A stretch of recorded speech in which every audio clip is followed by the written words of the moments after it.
Yo, what is going on, everybody? Today I got another awesome tutorial for you guys in Adobe Premiere Pro. I'm going to be showing you guys how to create this cool cutting off your face effect. It's pretty easy, pretty quick. It just takes some good knowledge of how to use the things that we're going to be doing. But in terms of implementing that and all the little steps, it's actually pretty easy. Okay, so we're going to use this clip to be able to do this face cutting off effect. It's best if they're standing still and you have a close-up of their face, or else this is going to look a little bit choppy. Alright, so the first step to be able to do this effect, we're going to hold down Alt on our keyboard and just duplicate this and dragging up. So you could also do that by just clicking Command-C, Command-V, copy and pasting. Just make sure you duplicate the clip and you put it in a video layer above our original video layer. Alright, so now what we're going to want to do is we're going to apply our mask just so we can isolate his face. So let's click on the clip on top. Let's go over here to this arrow and then click on effects, and then let's look up the crop effect. Go ahead and take that effect and then just drag that onto your clip just like this.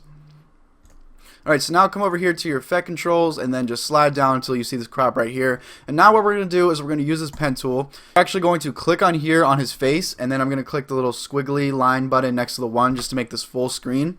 And we're going to just draw a nice outline around his face just like this. And if you click and you drag around the mouse like this, you'll see that these points actually bend. So if you want to get a nice circular shape, then this is something that you should definitely be trying to do. And then connect it all together just like this. And now we have this nice mask of just his face. Alright, so let's go and make this not full screen anymore. Let's go back into our effect controls right here. And then what we're going to do is we're going to click inverted under our mask, and we're going to make left 100. So what that is going to do is actually going to crop out everything that isn't in this circle that we just created. So if I hide this layer, you can see exactly what I'm talking about right there. So now what we're going to do is we're going to keyframe the face so that it actually removes off of him, and then we're going to add a knife. We're going to keyframe that to kind of like cut the face away, and then we're going to add some distortion onto our face. So that may sound like a lot, but let's just go through step by step. It's really not that much. We're going to click on here. We're going to come up here to motion under effect controls. So click that arrow, and then for position, scale, and rotation, we're going to keyframe all three of those. We're probably only going to be using position, but whenever you're doing this, it's good to just be able to make those adjustments. Now we're going to drag to about right here halfway through the clip, and then we're going to come back here to effect controls. Right here next to motion, you'll see this square. Go ahead and click on the square. What that's going to do is it's going to allow you to just drag and drop wherever you'd like to place this right here, and you're going to see we're going to have to adjust this mask. So we can do that easily. So whenever he turns here, we want the mask to kind of expand a little bit more. So let's just drag all the way down here back to our crop, and then right here where it says mask 1, let's click on that. And then let's drag to the point where the mask messes up. So about here, and we're going to actually keyframe the mask to actually stretch out with the face. So all you have to do is just come over here, keyframe mask path animation, drag to where the mask messes up. Just drag that out a little bit like that. And then you can always just move the mask over just like this. Make sure everything's looking nice. And now we're going to go back up to motion, and we're just going to keyframe it to move back onto his face. So we're going to click the square again. And then we're just going to position this right back over his face until it looks like it's perfectly blended, just like that, and that looks good. So here's what that looks like. Alright, so now what we're going to do is we're going to add that knife animation so that it comes in and kind of like cuts away.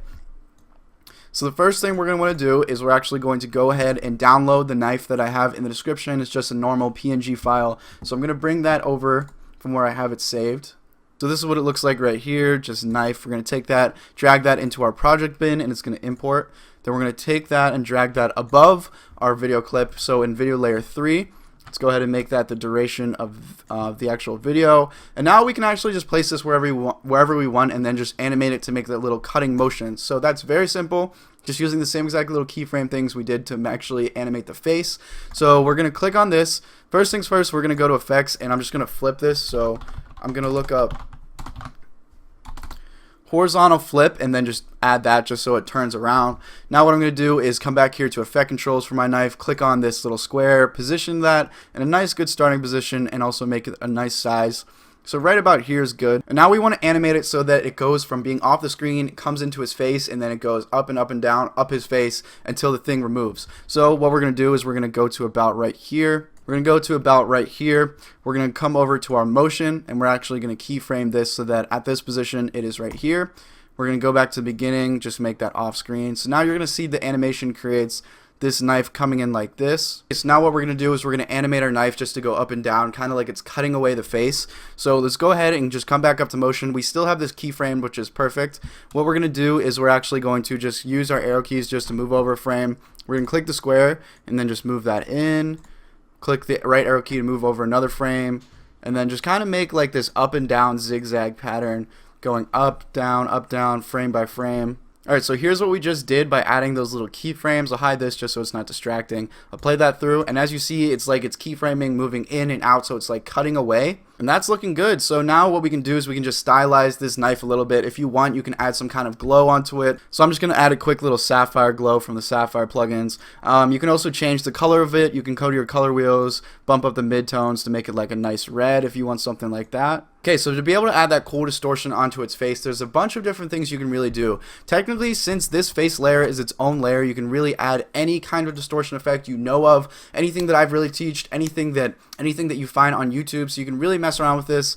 For example, if you do have my effect pack, you can add any of my effects onto that. For example, hue cycle, make it change colors and stuff like that. The distortion I did use is from a plugin, so that is the Sapphire plugins. I talk about it a lot in my videos, so a lot of you guys probably have this one. It is called Emboss Distort.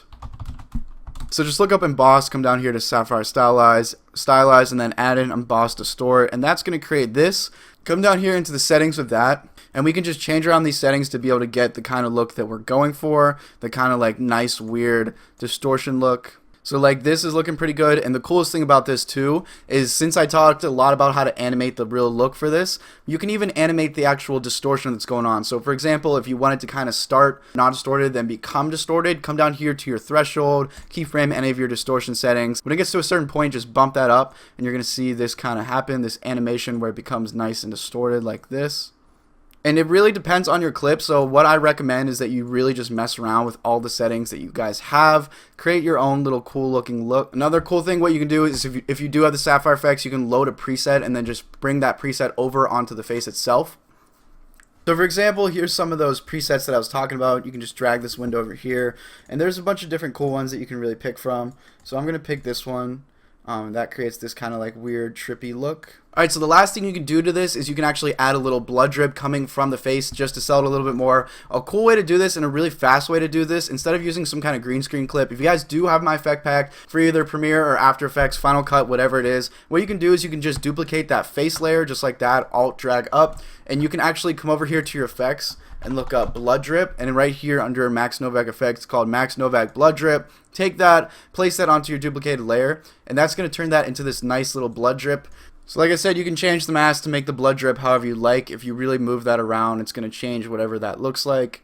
So let's make it a little bit like that, some craziness going on here.